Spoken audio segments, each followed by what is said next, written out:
libérer les otages d'Ashram, tout de suite, tout de suite.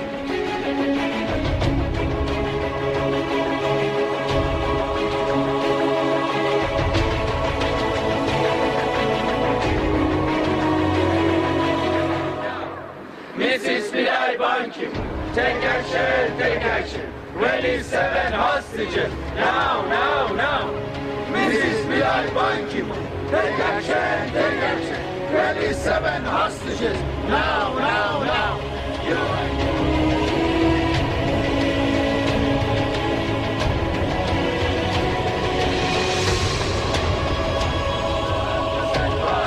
Stop silence is control.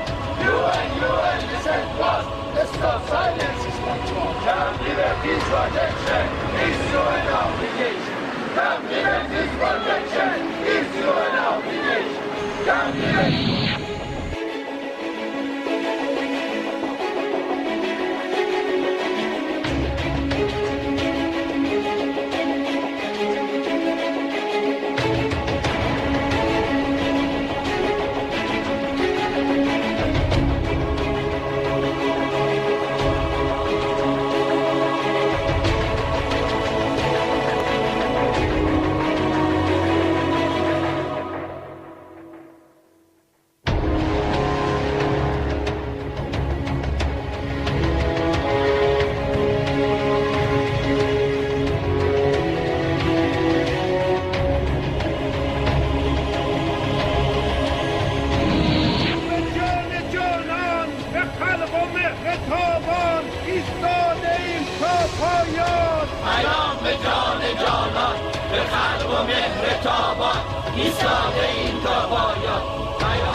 زندانی سیاسی آزاد باید گردد.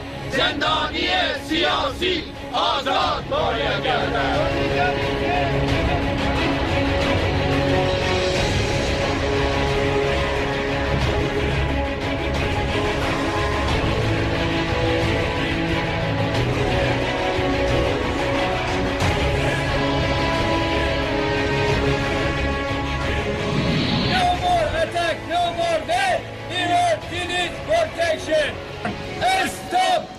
Stop execution in Iran. Stop torture in Iran.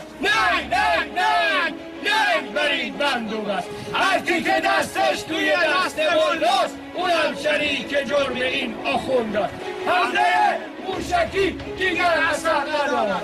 باز من اکثر کازان نامه دارد.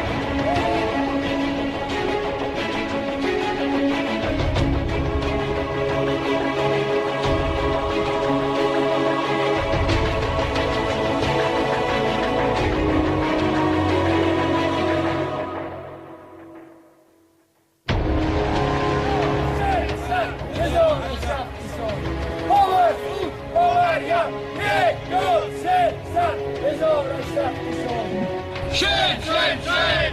USA! Shame!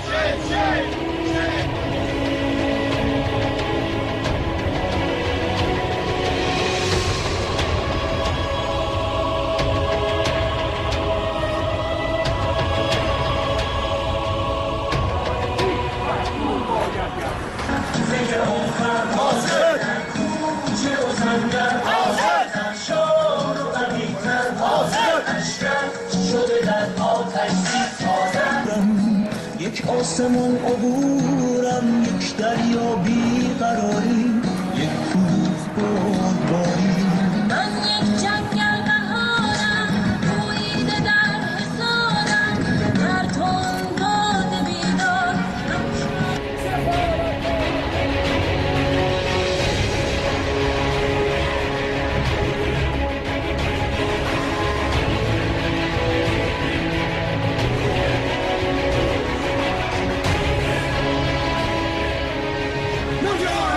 عزیزم قسم به خون پاکت گیریم انتقامت مجاهد عزیزم قسم به خون پاکت گیریم انتقامت اشرف جاودان شد قبله عاشقان شد قبله عاشقان شد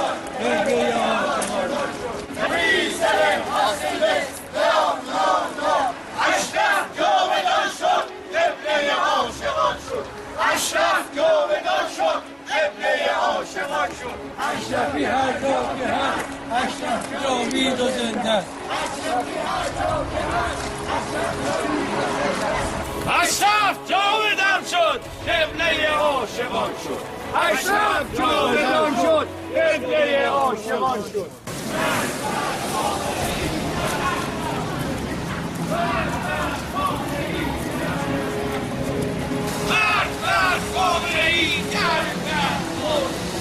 مرگ بر خامنه‌ای لعنت بر خمینی مرگ بر خامنه‌ای لعنت بر خمینی مجاهد عزیزم قسم به خون پاکت راحت ادامه دارد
une préoccupation constante de notre comité. Il s'agit de la sécurité et de la protection des résidents du camp Liberty, où se trouvent actuellement un peu moins de 3000 résidents membres des Moudjahidines du peuple d'Iran, depuis leur transfert du camp d'Ashraf, dans le but d'une réinstallation dans des pays tiers, ce qui ne s'est toujours pas fait.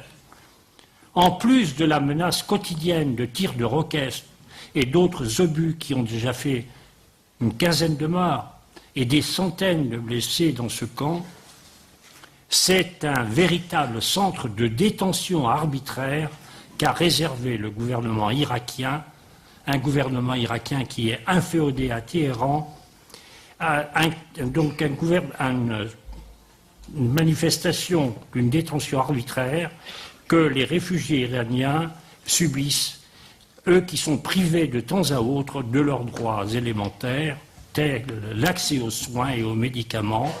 Et tout à l'heure, l'hommage que nous avons rendu à une de ces victimes qui a été empêchée d'être conduite à l'hôpital et qui est morte pour ces raisons, et donc des gens qui sont donc, dans ce camp et qui sont soumis à des privations, notamment aux privations de denrées alimentaires nécessaires pour assurer leur survie.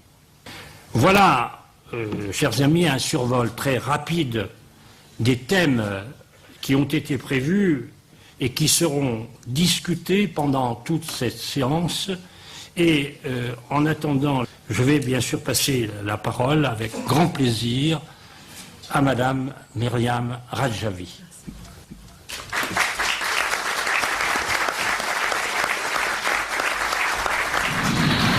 Et puis saluer Madame Radjavi, c'est régulièrement que l'on se rencontre et c'est avec beaucoup de plaisir mais aussi avec beaucoup de conviction que je viens vous rejoindre à chaque fois sur ces différentes réunions et ces différentes manifestations que vous pouvez initier mais qui sont extrêmement importantes pour encore et toujours défendre les droits de l'homme.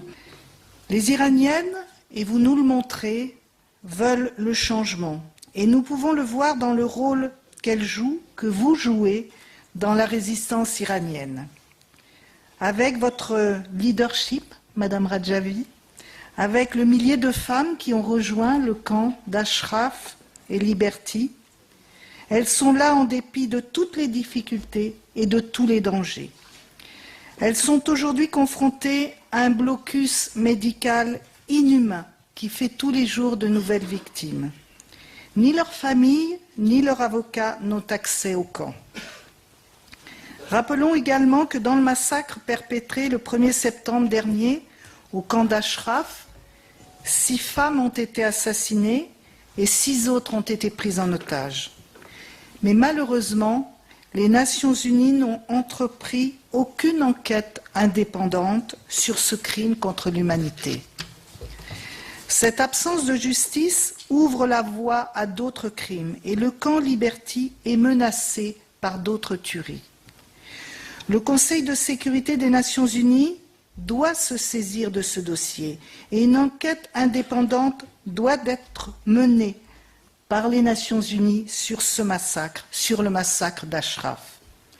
Je souhaite donc, et c'est le sens de mon intervention ce soir, réitérer mon soutien à ces légitimes revendications. Je crois que nous devons ensemble porter ces revendications et être sans doute plus forts dans notre demande, dans nos attentes et dans ce que nous attendons des Nations Unies. Voilà ce que je voulais vous dire ce soir. Merci.